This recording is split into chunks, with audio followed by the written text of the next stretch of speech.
6 minutes past the 3 o'clock hour. Very special day here at KEXP because I have 3 feet in front of me an artist that I've been listening to for, 20 years or so, and that is Spookey Ruben. How are you doing, Spookey? I'm doing well. How's it going, Troy? Good to see you. You just flew in. I did. You flew in and you came right here. You have your luggage and you have your bag and you're holding a thing of French fries. Yes. Yeah, French fries. You are a vagabond. You are a traveler. You haven't been to Seattle in about 10 years or more. Yeah, more. I think, actually, and you were at my last show in Seattle, which I almost don't want to say the year, but I think it was 2006. It might be.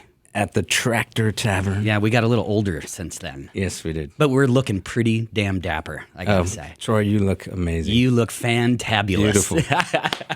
So I just want to give people context. Spookey Ruben came into my life. I grew up in the Midwest, a small town. I'm just a small town boy in South Dakota. Oh, wow. And I was about 18 or 19. I was heavily into industrial music. And this is how I came to learn about you. So I was heavy into all the industrial music that was going on at the time, all the wax track stuff. I was, of course, into Nine Inch Nails, Sister Machine Gun, and all this stuff.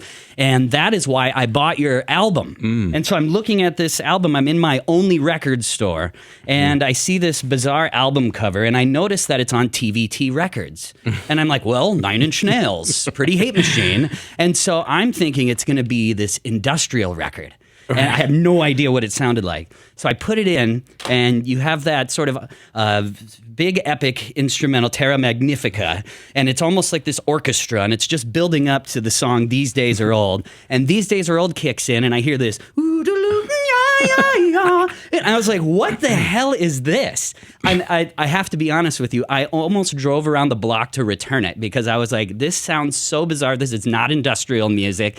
And then your voice comes in, and I'm like, oh, this is kind of interesting. And there's a moment right in the first minute of that song where your voice like kind of cracks. And your voice cracks. And I love that you kept that on the recording. Here you are putting an album out on TVT. I'm like, you didn't even want to do take 2, take 3. Your voice is cracking on the recording. Wait a second. No, wait a minute. It's not. It's yodeling. It's professional yodeling. Yes, okay. Professional yodeling. So, okay. Anyway, even on the verse, there's a little crack. And I'm like, I love that he kept that. And then I started to really listen. But you have a fantastic voice. It kept it real. And something was very authentic and very DIY feeling about the record. And the more I listened to it, the more things started popping out. The production's fantastic. And also, I think it's a gem that I feel needs to have more recognition, in my opinion. I mean, people back then, the critics that said wonderful things about it, some people went as far as to say it's a lo-fi masterpiece. It's the pet sounds of the 90s. Yep. See, I was in that camp. Okay. Because it's a pretty magical record, and I can't imagine. How did you make that in 1995, 96, pre-Pro Tools, pre-computers? Was that mostly all you and all the instruments? Yeah, I mean, pretty much. I mean, there were a couple of songs where I did have a guest drummer, a guest bass player, etc. But for the most part, a lot of it was even mixed. I mixed some of that myself in my bedroom, in my underwear. And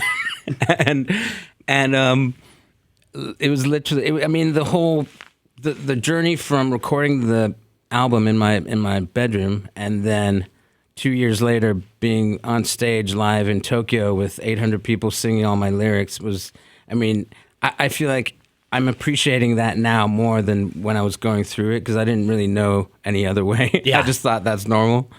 Totally. So, let me give the listeners just a little snippet of These Days Are Old and what I must have been thinking that I'm buying an industrial metal record, and I put this in, and this is what I hear.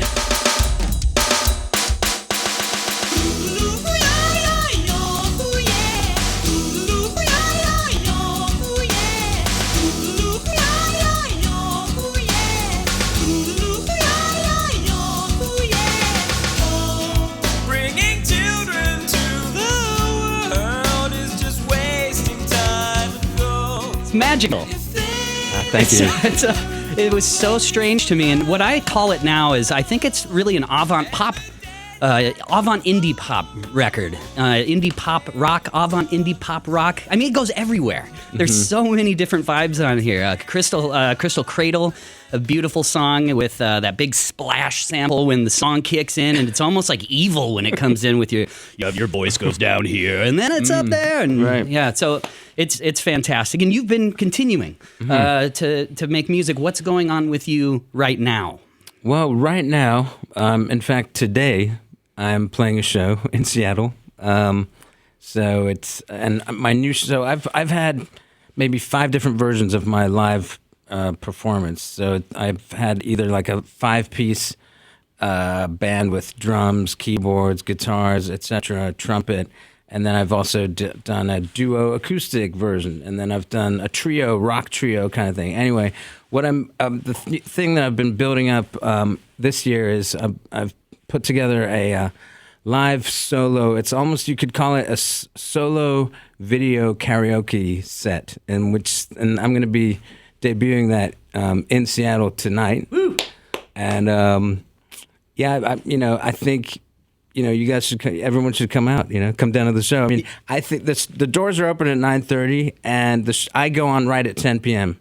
And Dark Smith is headlining. Dark Smith, we've had Dark Smith here at KEXP. They're amazing. Okay, and all the way from Downey, California, Cosmic Kitten. And you're going to have actual VHS tapes that you put into a VCR, and that will show your videos that you have made, and also will be the backing tracks. Exactly. I love this. Yeah, so it's the show is me and a VCR. It's a VHS player, and I have a stack of videotapes. And I have each of my music videos on a different tape.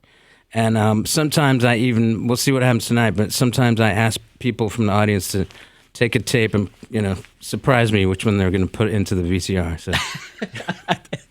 That's amazing. Well, I would like to play another track from Modes of Transportation, Volume 1. This one had a video, one of the strangest music videos I had ever seen as well. It's the one where you're sort of dressed like a king, and I think that you're being pulled through the snow by a goat or a sheep or something, like tied to a rope on your leg. I mean, why? On paper, I would be like, what are you thinking? And that's your video. It's incredible. And so I am talking about this song right here. This is the song Running Away from Spookey Ruben from 1996.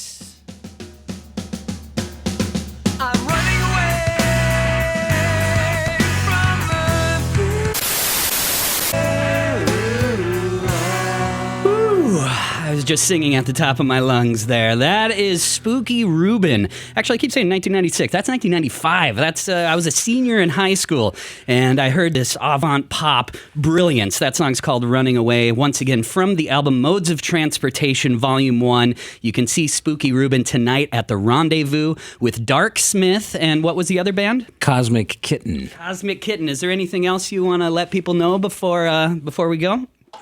Go to your website, check out your music. Exactly. Oh, yeah. Go to spookyruben.net. And if you go to spookyruben.net, there's a bunch of links to my YouTube channel. Similar to Troy, I also make weird and crazy videos. Do people actually know? Do people know that you make crazy, amazing, brilliant Well, thank videos? you. Thank you. Now I kind of just put them on my Instagram account, but I'll make a video, put it out there, and a couple days later, people will be like, what the hell is that? And I'm like, I can't help it. And that's why I feel like we have a connection, too. It's like, we're attracted to the absurd. Just check out Spookey Ruben's anything. You worked with Ariel Pink for a video. Yes, we made a video called Natural Born Grannies. And for about a year and a half, I was doing a series of different videos, and a series called Spookey Ruben's Dizzy Playground. And I had different musical guests on each episode. And in every episode, there'd be a snippet of the guest song and a snippet of one of my songs. And then our job was to sort of weave a story, bizarre, to connect the two. And anyway, you have to see it to believe it, kind of thing. Yeah, check out Spookey Ruben's Dizzy Playground, especially the one with Ariel Pink, and also go see Spookey Ruben tonight at the Rendezvous with this band right here. This is Dark Smith here on KEXP. Thank you, Spookey. Thank you, Troy.